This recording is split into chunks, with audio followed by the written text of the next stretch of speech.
নমস্কার বন্ধুরা, ঝর্ণা দিদির কিচেনে সবাইকে স্বাগত। বন্ধুরা, আজকের আমি রস বড়া বানাবো।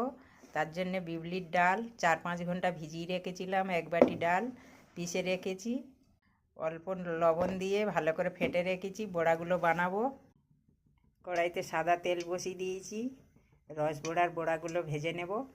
তেল গরম হয়ে গেছে, ছোট ছোট বড়া বানিয়ে নেব।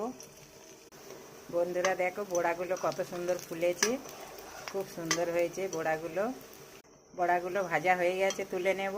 বন্ধুরা, একইভাবে সব বড়াগুলো বানিয়ে নিয়েছি। এদিকে গ্যাসে গামলার মধ্যে জল বসিয়ে দিয়েছি, তো চিনি রসটা বানিয়ে নেব।